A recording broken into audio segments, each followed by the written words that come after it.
En este video continuaremos con el tratamiento de la opción de compra y de las clases de leasing. En cuanto a la opción de compra, podemos decir que se trata de un derecho del tomador, que es un elemento tipificante del contrato de leasing que necesariamente tiene que estar previsto. Es el elemento que le permite, en definitiva, a través del pago de un precio, hacerse del dominio del bien objeto del leasing. Desde este punto de vista vamos a hablar de inicialmente dos cuestiones, lo que hace al precio y al ejercicio de la opción. En cuanto al precio, tiene que ser determinado o determinable. Es importante destacar que en relación al pago del precio del ejercicio de la opción y a lo posterior se aplican supletoriamente las normas del contrato de compraventa. Por lo cual es importante decir que el precio debe ser cierto y no debe ser un precio irrisorio. En cuanto nos referimos a precio cierto, pensamos en que el precio tiene que estar estipulado en el contrato como una suma de dinero o tiene que estar estipulado con relación a qué bienes se determinará o, por ejemplo, si lo fijará una persona determinada. Claro que no tiene que estar sujeto al arbitrio de la voluntad de ninguna de las partes. Por otro lado, cuando decimos que no debe ser un precio irrisorio, a lo que apuntamos es a que esa opción de compra tenga cierta virtualidad para que no se desnaturalice el contrato. O sea, ese precio residual no debe ser irrisorio porque en ese caso sucedería que nunca existiría la posibilidad de que el bien fuese devuelto porque no se ejerciera la opción, entonces se desvirtuaría el contrato, su naturaleza, y en realidad estaríamos frente a ventas a plazo encubiertas. Por otro lado, dicho esto, en cuanto al precio, en cuanto respecta al ejercicio de la opción de compra, el artículo 1240 refiere a que puede ejercerse una vez que se pagó el 75% del canon o incluso antes cuando así lo hubieran pactado las partes. En este caso es importante prestar atención a que las partes pueden pactar una fecha anticipada al 75%, más no una fecha posterior que, digamos, agrave las condiciones o el momento en el cual está habilitado el tomador para ejercer la opción. Si se pactara una fecha posterior, por ejemplo, al pago del 90% del canon, en ese caso, ese tipo de cláusula no sería válida, porque la norma establece un tope para el ejercicio de la opción. Entonces, pensando en desde cuándo se puede ejercer la opción, tenemos en mente una vez pagado el 75% del canon. ¿Y hasta cuándo? Se entiende, en general la doctrina entiende que es hasta el momento en el que el tomador debe hacer entrega del bien por no haber optado por ejercer la opción. Por otra parte, hay un par de cuestiones afines a la opción de compra que es importante destacar. Por un lado, la cuestión de la prórroga del contrato. El artículo 1241 del Código prevé que puede pactarse la posibilidad de prorrogar el contrato. Puede llevarse a cabo en tanto haya sido autorizada por las partes en el contrato. Y siempre se ejercerá como un derecho del tomador. Es el tomador quien puede prorrogar, más no el dador, porque por esa vía el dador pudiera extender o ir dilatando el ejercicio de la opción a la que tiene derecho el tomador.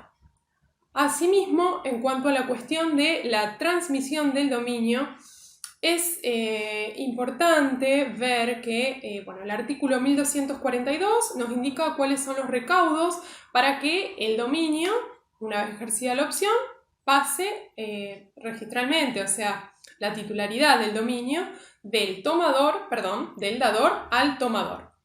En este caso, la norma prevé que debe haberse ejercido la opción haberse abonado el precio que tiene el ejercicio de esa opción y además cumplirse una serie de normas o pautas relativas a la naturaleza del bien del que se trate. Esta disposición apunta a las pautas registrales que tengan que cumplimentarse para llevar a cabo la transferencia del dominio. Dicho esto, avanzamos en la cuestión de las clases de leasing. Hay 4 clases de leasing: leasing financiero, leasing operativo, retroleasing y subleasing. Todos estos tipos de leasing surgen del artículo 1231 del Código Civil y Comercial. Comenzando por el primero, el leasing financiero. En cuanto al leasing financiero, podemos decir que nos encontramos con que el tomador viene a cumplir un rol de intermediario entre quien produce, vende, importa el bien objeto de leasing y el tomador. En este caso, se ve que la sociedad que tiene por objeto el leasing, un banco, una sociedad financiera, actúa bajo las órdenes del tomador adquiriendo el bien a la persona que el tomador le indica o conforme las especificaciones técnicas, folletos, catálogos que el tomador le indica, o asimismo sustituyendo al tomador de un contrato de compraventa que ya ha llevado a cabo el tomador con el proveedor del bien. Entonces, en este caso, puede también el dador venir a sustituir esa posición contractual que ocupa el tomador. Se ve bien claramente la función financiera del contrato en este tipo de leasing. En cuanto a lo que hace a la responsabilidad, las acciones, las garantías vinculadas a cada tipo de leasing, están previstas en el artículo 1232. En este caso, la norma prevé que el tomador cumple su obligación adquiriendo el bien y que todos los derechos que pueda tener a reclamarle a quien le vendió ese bien, podrá ejercerlos el tomador sin necesidad de una cesión previa. Por otro lado, también se prevé que el dador contractualmente pueda liberarse de las obligaciones de entrega y de saneamiento del bien. Ahora vamos a pasar al leasing operativo. En el leasing operativo, lo vemos en el inciso D del artículo 1231, en el leasing operativo vemos que el tomador es quien produce el bien, quien importa, quien vende el bien. En realidad acá ya no vemos tanto una finalidad financiera, sino una finalidad operacional, comercial, una finalidad de cambio, porque el bien aquí es propiedad del dador, digamos al momento de la celebración del contrato de leasing. Entonces, en cuanto a lo que hablábamos antes de responsabilidad, acciones y garantías, en este caso no podrá liberarse de las obligaciones vinculadas a la entrega o al saneamiento. Ahora bien, seguimos con el con el retroleasing. En el retroleasing nos encontramos con un bien que inicialmente está en cabeza del tomador, es de su dominio, es de su titularidad, que el tomador lo vende al dador y el dador luego se lo da en leasing. En el mismo contrato, puede ser en el mismo contrato en el que se está llevando a cabo la compraventa de ese tomador en favor del dador, o puede ser en un contrato previo. En este caso, vemos que concertada la compraventa, ese vendedor se hace del precio de la cosa, que después va a poder continuar usando y gozando de ella, porque esa misma cosa va a ser objeto del contrato de leasing. y a cambio se va a obligar a pagar esos cánones periódicos y luego tendrá la posibilidad de ejercer la opción. Por eso se habla de retroleasing o leasing directo.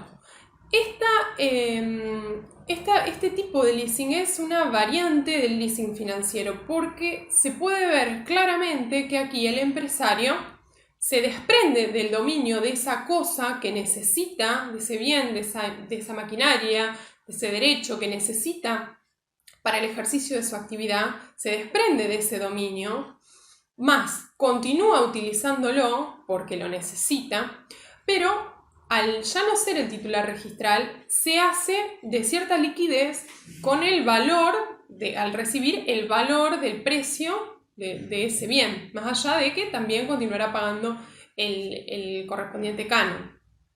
En este caso, en cuanto nos referimos a responsabilidades y acciones y garantías, bueno, no va a responder el dador por obligaciones vinculadas a la entrega o al saneamiento respecto de ese tomador. La razón es clara, es porque ese tomador inicialmente fue quien tenía en cabeza ese dominio, con lo cual ese tipo de obligaciones pesan sobre sí. Ahora, continuamos con la última de las clases, que es el subleasing. El subleasing está previsto en el inciso F del artículo 1231. En este caso, nos encontramos con que quien está entregando el bien en leasing no es el propietario, pero tiene el bien a disposición jurídica, o sea, puede concertar ese contrato de leasing. Se habla de subleasing pensando en un tomador que a su vez esté entregando ese bien en leasing, o sea, un tomador que luego se convierte en dador. Claro que, bueno, para poder llevar a cabo este tipo de contrato, el tomador, dador, tiene que estar autorizado en el contrato a poder dar el leasing, el bien. Y por otro lado, en cuanto a lo que es responsabilidad, acciones y garantías, bueno, dependiendo del caso concreto se van a aplicar las pautas que enumeramos anteriormente, dependiendo de en qué medida o con qué características esté el bien a su disposición.